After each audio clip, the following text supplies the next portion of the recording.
that part that Professor Triesman was presenting about the parts that were not functioning, such as the left and right area or the recognition, that obviously triggered some thoughts in you. And please, would you mind?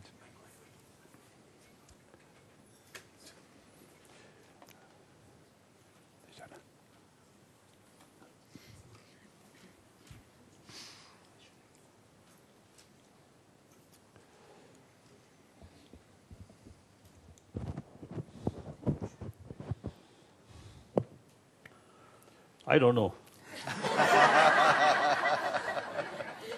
Listen.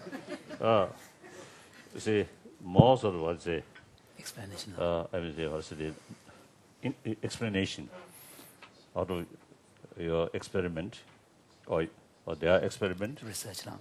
Or more confusion. So nothing to say. But one thing. Yesterday also I mentioned, as a result of our sort of say, dialogue or discussion, we Tibetan scholars, I think including practitioners sort of the experience, hopefully more serious discussion, and then if possible, some new sort of the understanding. Oh, new understanding. I think that's really worthwhile. So some young professors or kishis now here, I think one drawback is we study quite rigorously, but we contented just what this text said. And beyond that, up to now, nobody take new initiatives already. Shumne shashaba, that did those rays, right? That didn't so soon. That was some Jun Dangwindo. So one problem on the part of the current monastic establishment approach is that there seems to be a sense of contentment with what the level of understanding based in the text on the text, but we need probably complacency, and so we need to move beyond the level of understanding based on study, but to the next level, which is the understanding based on critical reflection. So there needs to be new initiative taken. Then maybe perhaps just information. Regarding mind, including emotions, usually, you see, information about these subjects mainly from sutra side.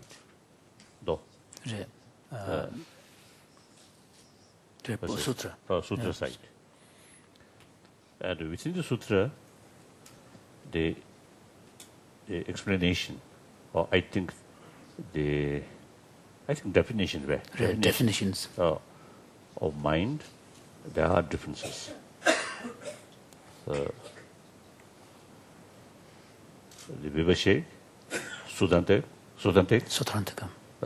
and Chidamantra, and Madhyamika.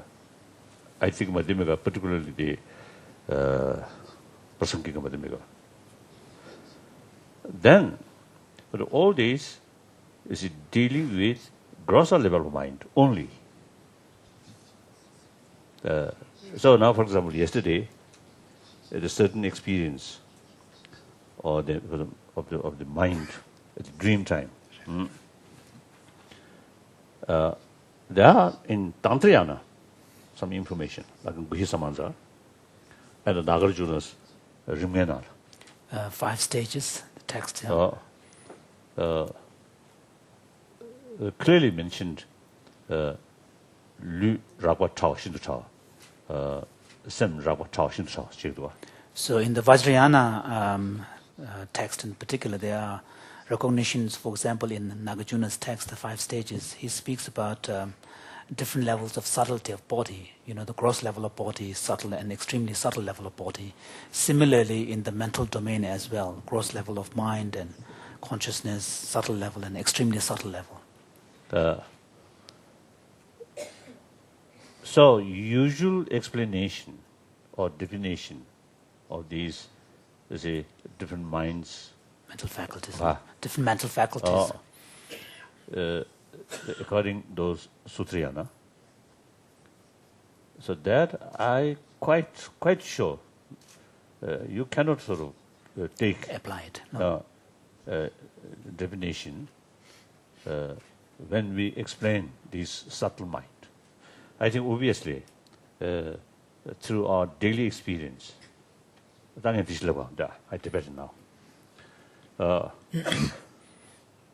The 친을 차샤위나 유라면 알디 송도와 난가 룽메 추사 중에는 버티 깨베는 버티 팀베는 버티 사추메 룽 난가 치중어디 들도와 내가 저 기시서 비교슈기 You're really the pro here. Just for our scientists here, when His Holiness is referring to Sutrayana, Tantrayana, is that completely alien to you, or do you have the framework for it? What an add is a preamble. Because this is a lot of Buddhist terminology, His Holiness Book of Vaibhashika, Satrantika, and so forth. In the broad framework, this is not going to be a long talk, but there's a whole context of theory and practice within Buddhism, and this is now Tibetan Buddhism, which is called Sutrayana. It's called the exoteric, the basic, foundational, kind of mainstream, bricks and mortar of Buddhism. And in that context, you don't get all of the subtleties that might be relevant to Anne's presentation today. On the basis of that, though, then there's this more esoteric whole genre. It's a very vast genre of theory and practice called Vajrayana. Within that context, you find Dzogchen, which is also referred to, the Great Perfection, which Matthew has a lot of we have many experts here. In that context, then you have a lot of subtleties here. Of course, subtle and very subtle, body and mind, and so there may be more relevance there. And so, but that was the broader context. So the Tantrayana or Vajrayana, this is a whole genre that is more subtle, more esoteric, and not so publicly displayed. It's considered a bit more, a bit private, right? So, then you turn it over to Chimbala. But that was just the broad context for these contexts. So the point His Holiness was making is that if you look at the Buddhist understanding of the origination of the material world, there is a sequence that is explained of emerging of the world from empty space. So in terms of the process of the emergence of 5 elements, including the space. So from space arises the wind element, from wind, fire, and water and earth. And so the... I think wind, it means some kind of energy. Energy, no. So similarly, when the physical world dissolves, then the reversal process happens. So from the grosser to the subtle, it dissolves until to the point of space. So kind of in a broad sense, this process of evolution seems to be quite similar to the basic Big Bang notion of matter coming out of nothing and then emerging in the form of an explosion leading to this extreme heat. So, which is preceded by this intense energy, dense energy. So the point His Holiness is making is that when we understand these processes in terms of these 5 elements, then we cannot understand the nature of these elements by using definitions of elements which are really applicable in the gross manifest context. So we cannot say the energy that is the wind that is present in the initial stage is the same wind that we experience with the air and so on. So similarly, when we talk about different levels of consciousness, many of the definitions and characteristics and functions that are described of the various... No, so in Buddhist philosophy, distinctions made between basic elements and the derivatives emerging out of these elements, so which are properties emerging from these elements. So the properties emerging out of these elements are more gross and more perceptible compared to the natural, basic elements. So in the same way, so if you look at the Buddhist account of various mental states and mental factors and faculties and so on, the main discussion of these, a more systematic and comprehensive discussion of these, are really found in the Sutra Yana context, where the definitions are really based upon understanding what in the Buddhist language, Tibetan Buddhist language would call the grosser levels of mind. So it's Indo-Tibetan. I mean, in the technical scholarly world, we call it Indo-Tibetan Buddhism because the root is really from Nalanda. And I think But invention 말에 직디야. I'm going to defend Jimbala, and that is the only place this whole system is practiced now is in Tibetan Buddhism and the derivative in Bhutan and so forth. But His Holiness is making the point it's rooted in India, classical India, and the great university systems such as Nalanda. So it's truly Indian, but it no longer exists in India, except for the Tibetans having come back. So in that say, you can say it's Tibetan because that's what's living now. So Tibetan Buddhism does not mean Tibetan our own creation. Indo-Tibetan. As a Lamaism. Lamaism. But Your One Holiness, Lama may not very, very really authentic, but the show is great. And then say something. And emphasis importance of Guru Yoga. but Your Holiness, in the Western scholarly discourse, we refer to it as Indo-Tibetan Buddhism. Oh, that's good. Indo-Tibetan Buddhism. So the point His Holiness was making is that so many of the more comprehensive, systematic account of the various mental states and mental faculties and factors are really found in texts that belong to this exoteric Sutrayana system, where the definitions and the descriptions of these mental states are really based upon grosser level of consciousness and mind, kind of ordinary mental states and so on. However, if you bring in the Vajrayana perspective, then there is a recognition of different levels of subtlety in consciousness, the grosser level, the subtle level, and extremely subtle level. And to some extent, all of us do experience these different levels of subtlety of consciousness. We are all aware of what dreaming feels like, what sleeping feels like. And compared to the waking state, awareness and consciousness and awareness during the dream state is subtler. Compared to that, the deep sleep state is subtler. And in fact, yesterday we had discussions about what is the nature of the dream objects, the relationship between the dreaming consciousness and the objects and so on. And in fact, historically, one major Mahayana Buddhist school, Chittamatra, has used the example of dream consciousness and its relation to object as a kind of as an evidence to argue the unreality of external material objects. And the suggestion here is that just as dreaming consciousness and its content are simultaneous and in some sense inseparable, in the same manner when we perceive the world, the actual perception and what the content of that perception cannot be separated. They are basically of the same nature, so they have used that. So and then Buddhist Vajrayana tradition speaks of also the subtlest level of consciousness, which is the consciousness at the moment of death.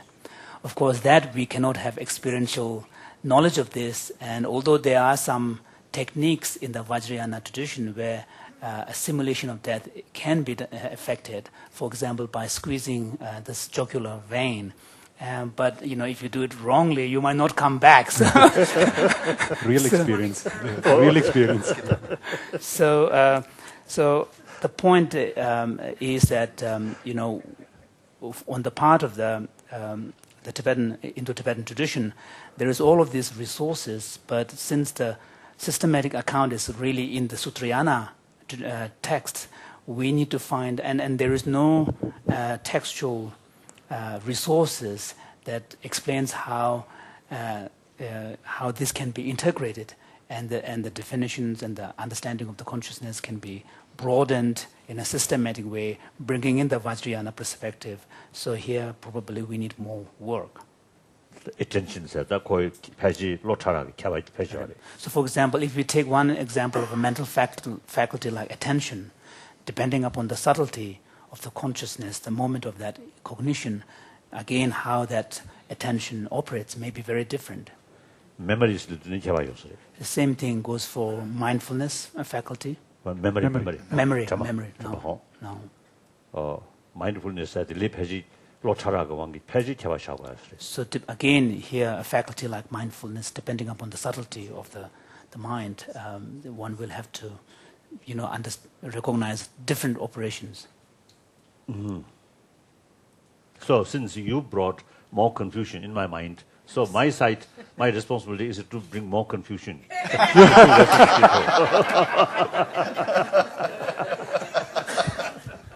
You're succeeding.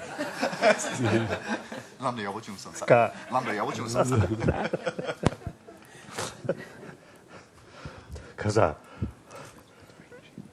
나 감각도 좋진. 나도 소리 한다. 감부샹가.所以他选到考不了，是吧？他学学到了，他去就没吧。 Yes, there's a Tibetan master from Kama, Dzogchen master. He once spoke about some people who seem to act as if they're very decisive, but there is no real decision. Yes. David? Your Holiness, I have a question about the nature of subtle mind. So, is it possible or not for events that are taking place at the level of subtle mind to directly influence behavior in the gross body? For example, in the way that Professor Treisman was showing that a brain-damaged patient who could not perceive or at least not report the orientation of objects nevertheless could respond to those objects as if the patient in some sense deeply knew what the properties of those objects were. The question would be, might that kind of connection, according to Buddhist views, stem from communication between the subtle level and the gross level? 디패질면 하다. 내가 어떤 생각을 했는데 디패질면도 다 쉽게 저시다는데. 다 그 시바 참여관이야. 그 박사샤사디 나르키 다 녀지. 그게 박사샤사디 시바 참여관만 패질 리기어리. 그래서 디디 인도산에 라볼루블의 시베 저자 누구지 냐바이네 시바 참여관에 박사사야지 용도.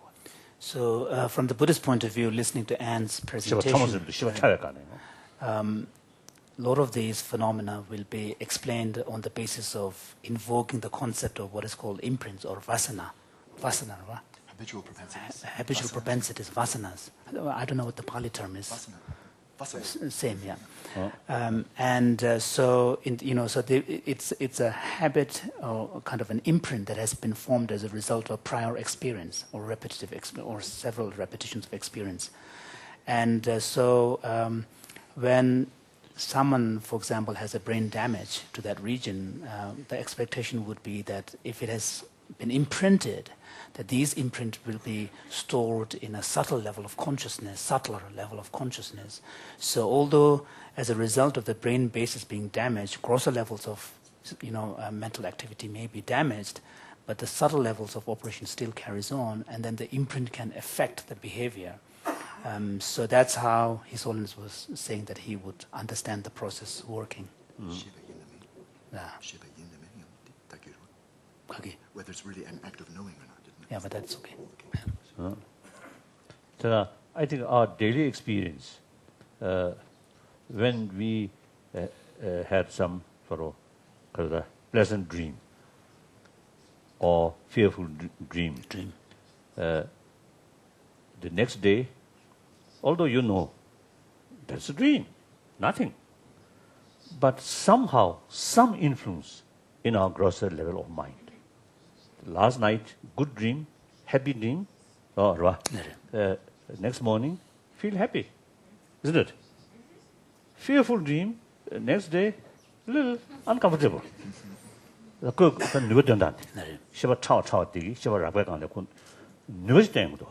we can see the effect of the activities at the subtle level of consciousness on the grosser level of consciousness as well, like from dream to the waking state.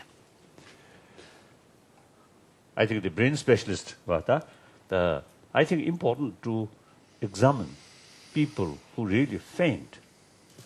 No longer this grosser level of consciousness now working, but not that, even breathing stop.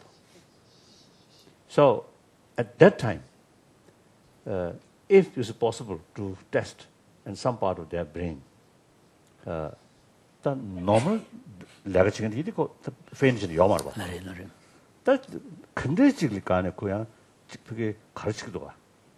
Under that marba, still living. That level can shana, go living considerable shadow. So if you have situations where an individual has total loss of consciousness, but it's not dead, so all the normal operations of the brain... It's not a total loss. It's just the coarser level. It's only said that the subtle can still be there. No. That's what you, yes. So all the normal operations of... Shiva Chao, where say Gemba.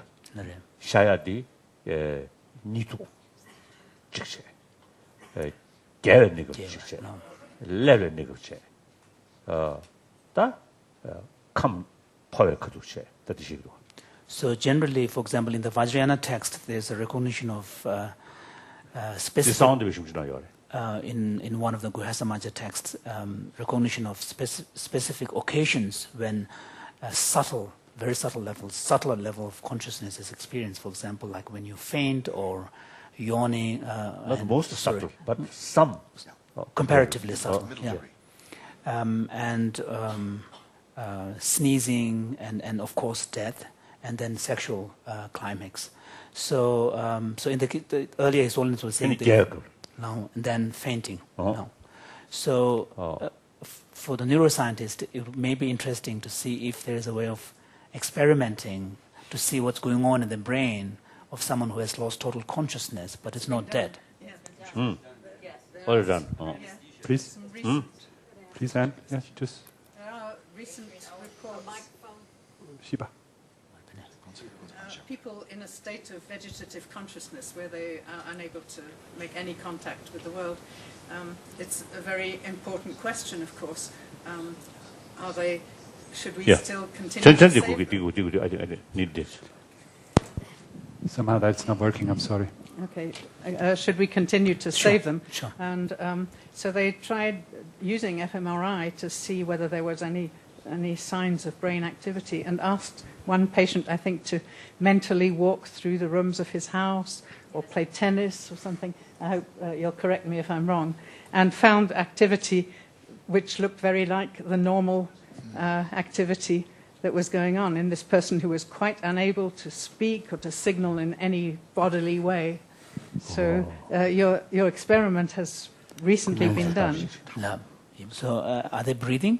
Yes. They're alive.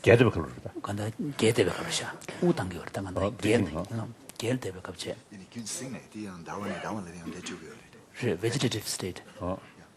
Vegetative state.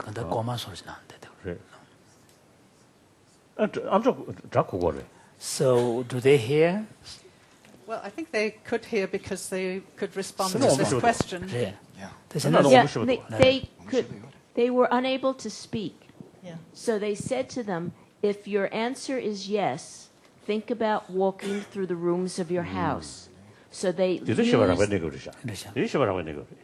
used activity of the spatial system in the brain as the indication of a verbal yes from the patient, because the patient could not speak. That's right. I think it doesn't apply to all patients in the vegetative state, but it can happen.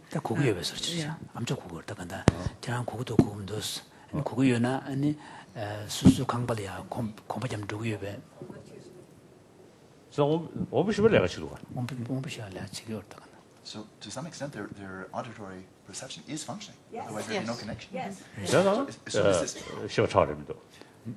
this would, from the Buddhist perspective, would not be deemed subtle consciousness, but still is operating on the coarse level, because all of the 5 physical senses are regarded as being in the category of coarse consciousness. Someone in the audience mentioned the experiments about implicit memory and anesthesia. So when someone is totally unconscious, they still, memory processes, memorizing facts can still be. So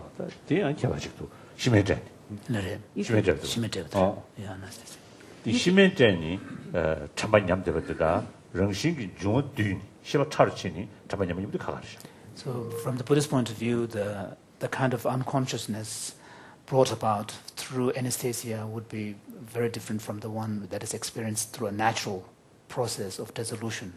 Through natural or through meditation. Yeah. For the vegetative state patient, until they came up with this procedure with fMRI, they were unable to show that any of the senses were working. So they couldn't tell that the patient could hear until they studied the brain. So for your normal way of seeing if somebody is sensing, they said no, he has no sensory abilities.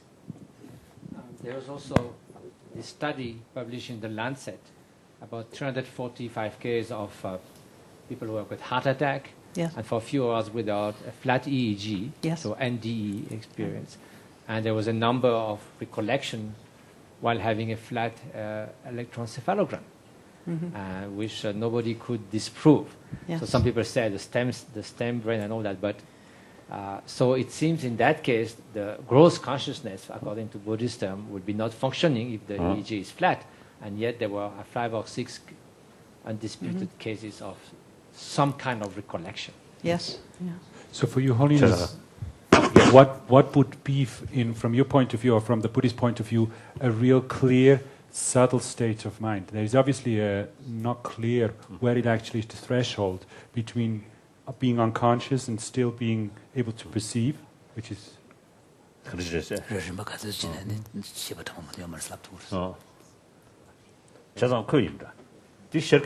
Yes.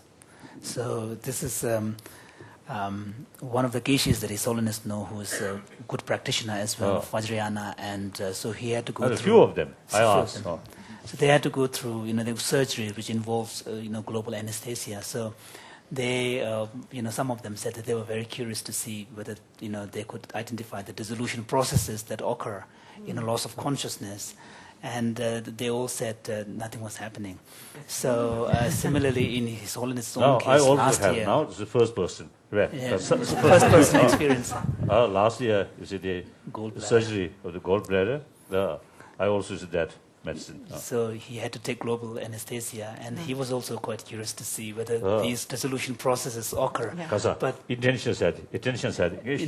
so he applied his attention Yes. as much as he could, but nothing was there. I had the So same he- experience. So he, 자, 다디 그 재미도 갖고 신기다도 중앙 차르시면 재미도 갖고 쟤도 쓰야시. so this is because it's being abruptly brought in. So that doesn't allow the natural process of dissolution to occur. So this seems to be quite a different form of unconsciousness. Yes.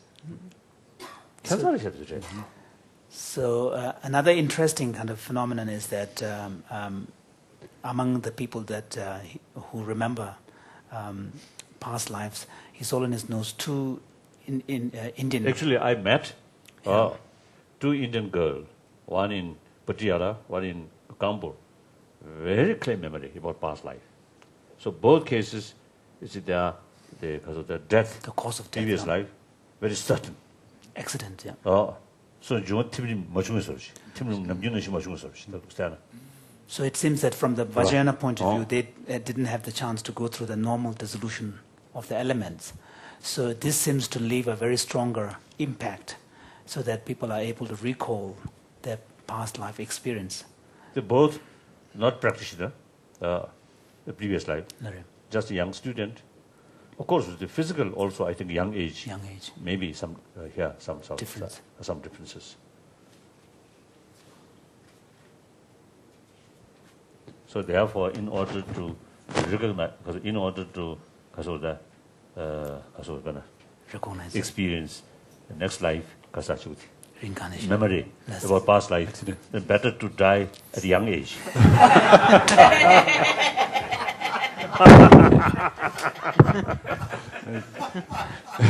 We have no hope, we're too old. Yes.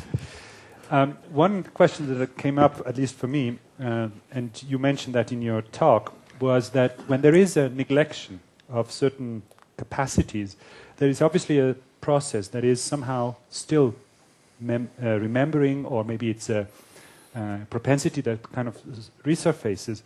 And you mentioned as a sideline that there was a recovery also of certain capacities.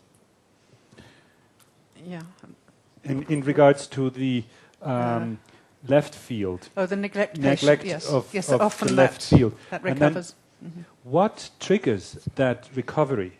Is there a process, or is it just a spontaneous, or is it kind of like a... You're on. I'm on, okay. Yeah. I think time does a lot.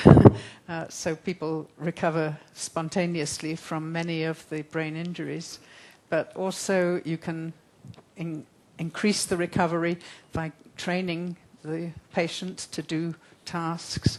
And in some cases, they don't recover. But there is much more plasticity in the brain than people had assumed, and it is worth trying to get them to practice to do things, because a lot of recovery can occur. experience everybody used to have this sort of experience. Tonight, you see, you can set an intention. Set intention. Now tomorrow, about 5 or 3, I must get up. So then, if you keep some kind of will, then although during sleep, no longer is that kind of the determination. Even at just before wake up, also you see no such sort of determination. But the yungdua. So you are able to get up. Yeah. So how do you explain that? You mean to get up at a certain time? Yes, by setting up an intention. Yes, I wish I knew. Some people can do it. My husband can. I can't. Amishi, you might have an answer to that? No, I definitely don't have an answer to that. But I actually do have a question. So a lot of the things that we were talking about today with Anne's presentation brought up aspects of our experience that we might not have awareness of.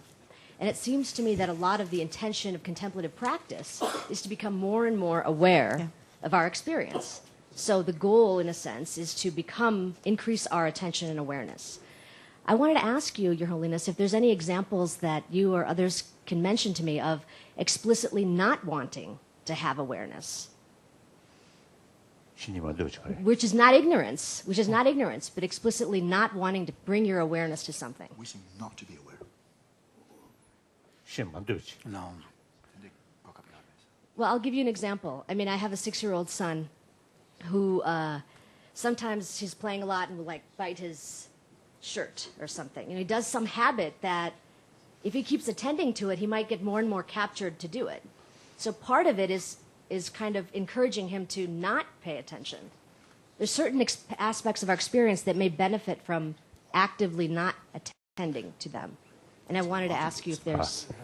What she's saying is that there are occasions when we very specifically don't want to pay attention to something. And does that happen in Buddhism? I think for a monk will very specifically not pay attention to women as beautiful objects or parts of the body.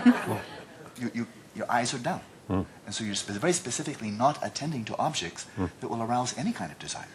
Part of Buddhist monastic discipline. So this happens not a great deal. Or if something would make you very angry, not focusing on it to arouse the anger. It's not choosing ignorance. It's simply saying, I don't want that mental factor, therefore I will not focus on objects that will arouse craving, hostility. It's very common. So what His Holiness was saying, that what Alan is referring to is a form of practice known as the restraining the door of the senses, which is an important part of the practice. But a lot of these phenomena, the kind of example that you have given of your son, from the Buddhist point of view, be explained really from the point of view of the operation of the habit or the propensities or imprint. And of course that takes into account the existence of previous lives. And even in this lifetime, something that you have become very habituated to in the earlier part of our life, later on, if you need to restrain from it, it needs much more effortful exertion. But if you're not that habituated in your earlier part of the life, then when you want to refrain from it, it'll also be easier. So in Buddhism, a lot of these is explained on the basis of habituation and the imprints that are formed from the activities that have been done. And then, so of course, if you don't bring in the perspective of previous existence, then to some extent these kind of phenomena may be explainable on the basis of environment and genetic. But from the Buddhist point of view, there will not be a complete explanation. So then we will have to accept that there is only a kind of approximate level of explanation. There's a third factor. Yeah, third factor. So, and meantime, so those people who don't care about previous life, they'll forget these things. But my question wasn't about overcoming a habit. Sure. I mean, I'm sorry that I gave an example that maybe made it more confusing, but my question is really about, because in a sense, when you have to overcome a habit, that takes attention, that takes control, that takes an effort, a will, and that is a level of engagement. I'm asking if there's anything in which it's not resisting engagement, which in itself takes engagement, but if there's some way in which, or some instances in which cultivating the mind to not engage, to actively not become more aware, right? Because the solution to overcoming a habit is to become aware of it so that you can deal with it. It's Mathieu, you have not quite clear, because within the various mental states, from the ethical point of view, some of them will be virtuous, some of them will be non-virtuous, some of them will be ethically neutral. So many of the mental processes that we experience may be completely neutral from the ethical point of view. So in here, there's no case of applying antidotes or trying to suppress them. And also, I think there may be a difference between non-engaging into something and trying to suppress your awareness about something. That's very different. I think in contemplative practice, there's not much about suppressing the awareness. It would not make sense. But if it's something that you don't want to engage in because of some reason, of the repercussion or the consequences of that, you don't necessarily have to suppress it from your consciousness. You just have not to engage in it. And that doesn't necessarily mean blockage or something. It could be simply not being affected by it. Like the kind of practices that maybe give more sort of space that you are noticing, but it doesn't have an impact. It doesn't trigger a chain reaction. So there's many different ways. You don't have necessarily to suppress everything or obliterate everything. There are two approaches there very quickly, that if one is looking at a person for whom one is habituated to look at a certain type of people as objects of desire, that can be a very strong habit. And for a monk, that's not a good habit. You can do one of two things. You can, and as much as said, it's not simply suppression. You're simply redirecting your attention elsewhere. That's one possibility. That it's not ignorance. You're redirecting your attention elsewhere. But also you may focus it. If you're mature in the practice, you may keep your attention right on the person who is an object of desire, and then shift your perspective on that person, no longer seeing the person as an object of desire, but as being like one's mother, one's sister, as a sentient being. Develop loving kindness, compassion, empathy. Now you can attend as long as you like, and it's no longer feeding desire, it's now feeding compassion and loving kindness. But if you're fairly, primitive in your practice, a beginner, you might find that very difficult. In which case you simply keep your eyes down or redirect your attention elsewhere to something that won't feed the flames of your mental affliction. Liz, you had a question? I was going to make a point, following up on Amishi's point, which is that, attention, one of the characteristics of attention is that it's limited capacity. So choosing to focus on something is by definition choosing not to focus on something else. I think this is the point that Mathieu got to. So it's not necessarily the case that, you are, by choosing to engage in a meditative practice, you're choosing not to engage with something else. And it's not a choice to avoid necessarily, it's just choosing one path of attention. Can I follow up on that? Yeah. I was going to mention the same idea, and it brings up a question for Anne about the houses and the faces, because if we're focusing on we can come at this in two different ways. If we're focusing on the faces, then the houses are in the background, and we're not focusing, so we're not attending to the houses. But you want to say that the brain is attending to the houses in some way. Up to some level, yeah. But then there's a lot of other things going on in the brain at the same time. So there are you can say the brain is processing information about the houses, and perhaps the brain is processing information about heartbeat, respiration, and other things going on. But we wouldn't say that the brain is attending to the heartbeat. I mean, the use of the word attention in that sense. No, I was not suggesting it was. I'm saying that even when you're not attending, even when your attention is devoted to the faces, which pretty much used up all that they had, there is still some perceptual processing going on, but of which we're unaware. So that was the point I was trying to make. And you wouldn't call that attention? No, not really. I think this is a good point to break for lunch. We convene again at 1 o'clock. Thank you very much, Your Holiness. Thank you, Anne. Thank you.